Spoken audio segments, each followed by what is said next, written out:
안녕하십니까. 지금부터는 국내외 쇠고기 유통에 대해 비교해보는 시간을 갖겠습니다. 먼저 축산 유통 현안에 대해 진단해 보겠습니다. 현안의 첫 번째로 구제역 발생을 들 수 있습니다. 2010년 11월부터 2011년 4월까지 사육돼지 3분의 1을 매몰하였으며 소도 또한 일부 피해를 입었습니다. 구제역 발생은 쇠고기 및 육류의 공급을 불안하게 만들어 수급 상황이 불안해지고 그러면 다시 생산 농가뿐만 아니라 유통시장 또한 그에 따라 생사를 오가게 되죠.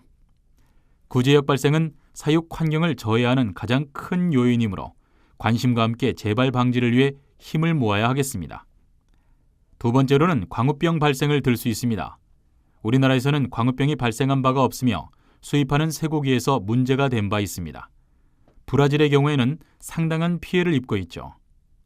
현재 광우병 발생 통제국으로부터 쇠고기가 수입되고 있으며 구제역, PED, AI 등 질병이 국경을 넘다 보니 이제 질병 방역은 국제 공통 관심사로 대두되고 있는 상황입니다. 세 번째로는 수급 불안이 결국 시장 가격을 불안하게 만든다는 점입니다. 산지 솥값은 하락했는데 왜 소비자 가격은 떨어지지 않느냐는 질문을 많이 들어보셨을 겁니다. 시장에서 요구하는 수요 대비 사육두수가 급격히 증가하는 등 공급이 과잉되면 수입 쇠고기와 반반 나눠서 경쟁하는 유통시장 속에서 쇠고기 소비가 그만큼 뒤따라오지 않는다면 산지 가격은 낮아지고 소비자 가격은 잘 떨어지지 않으니 그 차이는 커질 것입니다.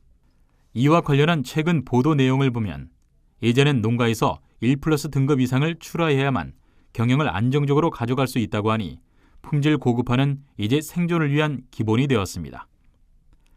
네 번째로는 사료값 폭등을 들 수 있습니다. 우리나라는 사료에 대해 해외에 의존하는 경향이 무척 큽니다.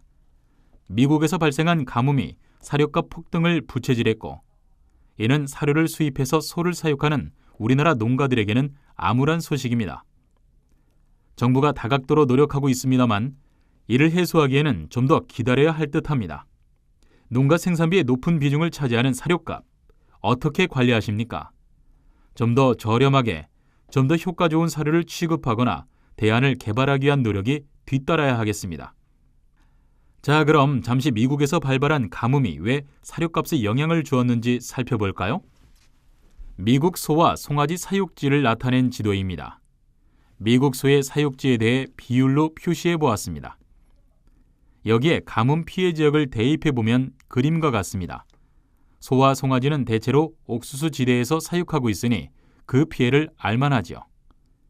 여기에 옥수수를 에탄올 원료로까지 사용했으니 부족한 사료를 충당하기가 얼마나 어려웠을지 짐작이 가실 겁니다. 다섯 번째, 우리나라에는 수입 쇠고기가 킬로그램당 약 9달러에 들어온다고 볼 때 수출국들은 어떤 경쟁을 하고 있는지를 살펴본 자료입니다. 4에서 5달러 수준에서 엎치락뒤치락한 상황이 보이십니까? 가장 큰 변화는 초기 브라질의 쇠고기의 경쟁력, 즉 가격이 높았음에도 최근에는 최하위로 하락했음을 볼 수 있죠. 이는 광우병 발생 등에 따른 여파 때문입니다. 이를 기회로 특히 미국의 대외 경쟁력이 얼마만큼 높아졌는지 알 수 있습니다. 브라질처럼 단 하나로 잃어버린 국제시장의 손해는 자국 산업 또한 침체될 수밖에 없음을 보여줍니다. 참고로 미국 소시장에 대해 유의할 자료를 하나 더 살펴봅시다. 그림에서 보듯이 소 사육 두수는 매해 줄어들고 있습니다. 그렇다면 궁금해지죠? 왜 쇠고기 수출을 하려고 그렇게 열을 올릴까? 과연 수출할 양은 충분히 있는가 말입니다. 다음의 그림에서 빨간 선은 앞서 살펴본 것처럼 소 사육 두수를 말합니다. 그렇다면 파란 선은 무엇일까요? 바로 생산 효율성을 나타냅니다. 한 마리 생산했을 때 고기 생산량이 그만큼 커졌다는 것을 의미하죠. 그래서 사육 두수는 줄었음에도 불구하고 수출할 고기량은 크게 변화가 없다는 말입니다. 바로 우리가 가야 할 방향입니다. 다음은 세계 속에서 우리나라 축산업이 차지하는 위치를 살펴보도록 하겠습니다. 글로벌 단백질 소비량은 다음 그림과 같습니다. 닭고기는 약 45도로 성장세를 나타내고 있으며 돼지고기는 약 15도 정도 성장세를 보이고 그리고 쇠고기는 현상 유지 수준으로 나타나고 있습니다. 이는 우리나라 육류 소비량의 변화와 거의 일치하고 있음을 볼 때 국제적인 육류 소비 형태 또한 우리나라 시장과 함께 움직이고 있음을 알 수 있는 대목입니다. 다음 그림은 국제식품의 초과 공급과 결핍에 대한 자료입니다. 대륙 간의 부익부 빈익빈이 갈수록 심화됨을 보여주고 있죠. 미국, 캐나다가 속한 북미와 브라질, 칠레 등이 속한 남미, 그리고 호주 등에서 자국 소비량을 초과한 생산량을 다른 나라로 수출하게 될 것이며 우리나라가 속한 아시아와 아프리카는 수출국에 의존하는 경향이 커짐을 보여준다고 해석할 수 있습니다. 다음은 육류 단백질의 소비량에 대하여 대륙별 증가 정도를 비율로 나타낸 것입니다. 아프리카 70.2% 증가에 대비해 볼 때 동아시아는 23.7% 증가에 머물러 상대적으로 낮지만 꾸준히 증가한다고 볼 수 있습니다. 육류 단백질의 초과 공급과 결핍에 대해 그림으로 나타낸 것입니다. 2020년 미국 돼지고기, 캐나다 쇠고기, 브라질 닭고기, 호주 쇠고기 등이 아시아를 비롯 아프리카 등지로 흘러갈 수밖에 없는 상황을 쉽게 알 수 있습니다. 이런 국제 육류 시장 환경 속에서 낮은 가격 경쟁력을 어떻게 극복해 나가야 할지는 당면한 과제로 여러분들의 관심이 그 어느 때보다 필요합니다. 우리나라는 미 농무성 해외 농업국에서 발표한 지육기준 자료에 따르면 1인당 쇠고기 소비량은 27위 정도에 머물러 있습니다. 남들만큼 잘 먹고 즐기고 있죠. 우리나라 축산업 생산액은 꾸준히 상승을 거듭하여 2013년 농업 생산액 대비 34.7%에 달했습니다.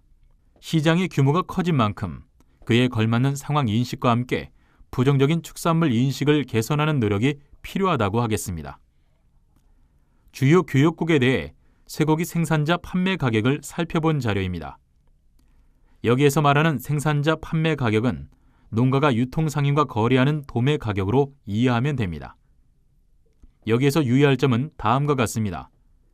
첫째, 다른 나라들은 우리나라 돼지고기 가격 정도에서 쇠고기 가격이 안정적으로 유지되고 있구나 하는 점. 둘째, 일본과 우리나라는 대외 교역 상황에서 쇠고기 생산자 판매 가격이 널뛰고 있구나 하는 점. 셋째, 우리나라가 쇠고기 수출을 하려면 일본 시장을 내다볼 수밖에 없구나 하는 점. 그래서 와규와 경쟁해서 이겨야 하는구나 하고 바라봅니다. 그럼 이제 좀 더 자세히 시장을 들여다볼까요? 쇠고기 유통은 어떻게 일어나는지, 그동안 어떻게 파악해 왔으며 현재 파악한 유통 경로는 어느 만큼 와 있는지 살펴볼까 합니다. 쇠고기는 생산, 가축 이동을 통하여 78개 도축장을 반드시 거칩니다. 도축장에서 지육과 부산물로 나뉜 다음 품질에 대해 평가를 받습니다. 그러면 4천여 식육 포장 처리 업체에서 발골 정형하여 5만여 소매점과 60만여 일반 음식점으로 유통됩니다. 이때 축산물 등급 판정 확인서는 품질의 확인뿐만 아니라 보증하는 최소한의 장치입니다. 2011년까지 우리는 다음 그림과 같이 쇠고기 유통 경로를 해석해 왔습니다. 두세 곳 주산지에서 유통되는 경로로 살펴봄으로써 전체 시장을 유추했지만 나중에 알고 보니 수치적 의미가 크지 않음을 알 수 있었습니다. 여기에서 유념할 점은 수집 반출상, 우시장처럼 소가 이동하는 물류가 주된 경로에 포함되어 있어 혼동을 일으키고 있으며 그럼 도매상은 누구지? 혹시 도축장이 유통을 시키는 곳인가 하는 여러 궁금증을 유발했습니다. 2012년부터 축산물 품질평가원이 펴낸 축산물 유통실태 보고서에 따라 쇠고기 유통 경로별 유통량의 흐름을 도식화한 것입니다. 다소 복잡해 보이는 경로 속에 도축장은 단지 물류일 뿐이다라는 점을 보여주기 위해 노력했죠. 도축장은 농가와 유통상인 간의 거래에서 거쳐가는 물류이다라는 점을 다시 한번 알려드립니다. 2013년도 쇠고기 유통 경로별 유통량의 흐름을 도식화한 자료입니다. 2012년과 크게 달라진 점은 없습니다만 유통 주체들이 취급하는 물량에는 약간의 변화를 보이고 있습니다. 2014년 쇠고기 유통 경로별 유통량을 도식화한 자료입니다. 가장 크게 변한 점은 도축장을 물류의 한 축으로 제외했다는 점입니다. 그렇게 놓고 보니 쇠고기는 주로 2에서 4단계로 유통되고 있음을 보다 쉽게 알 수 있게 되었죠. 실제 쇠고기는 2에서 4단계를 거쳐 소비되고 있으며 이미 드러난 지육 도매 가격을 토대로 누가 얼마나 빨리 정육을 유통시킬 수 있느냐가 유통시장의 큰 경쟁 요인인 셈입니다. 이처럼 유통 경로는 단순하지만 유통시장이 복잡해 보이는 이유는 관여하는 유통 주체가 많기 때문이며 그들의 경쟁 속에서 유통 경로의 단축을 시도하기 때문에 병합된 형태로 보여지기 때문이기도 합니다. 이에 대비한 수입 쇠고기의 유통 경로는 다음 그림과 같이 살펴볼 수 있습니다.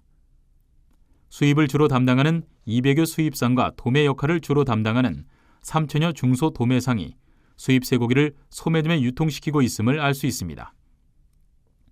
수입 쇠고기 또한 국내산만큼이나 변수가 많습니다. 수입 국가, 수입 부위, 수입 시기, 수입량 및 국내 수요량 등에 따라 최대 3개월 이내 유통시켜야 하죠.